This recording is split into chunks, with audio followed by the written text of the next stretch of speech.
We're going to explain how to save and exit the MSI BIOS. This is crucial because any changes you make in the BIOS need to be saved to take effect, and you'll need to exit correctly to boot your computer normally. There are several ways to do this depending on your specific MSI motherboard model, but the general steps are similar. First, you'll need to access the BIOS. This usually involves pressing Delete, F2, or F12 repeatedly during the initial boot up sequence. The exact key depends on your motherboard model, and sometimes it's displayed briefly on screen during startup. Once inside the BIOS, you'll see various settings. Don't change anything unless you're sure what you're doing. Now let's focus on saving and exiting. 1. Locating the save and exit option. The exact wording and location vary.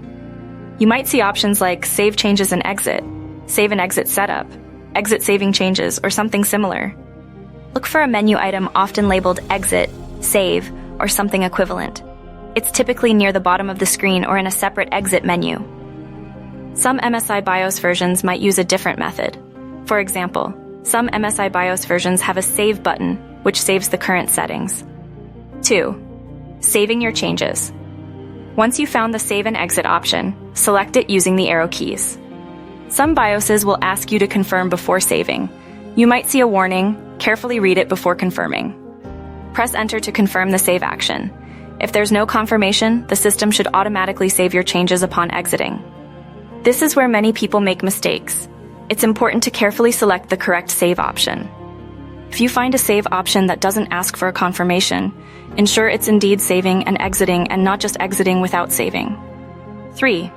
Exiting the BIOS. After saving the changes, your computer will typically begin the normal boot process.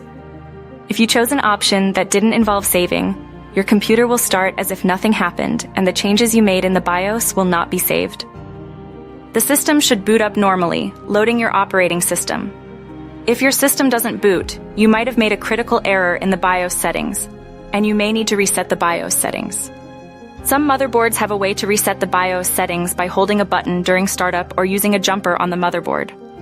Consult your motherboard's manual for the precise procedure for resetting your BIOS. If you are facing problems even after a BIOS reset, it's advisable to seek help from professional technicians. Remember that incorrect BIOS settings can lead to system instability or even failure to boot, so proceed with caution.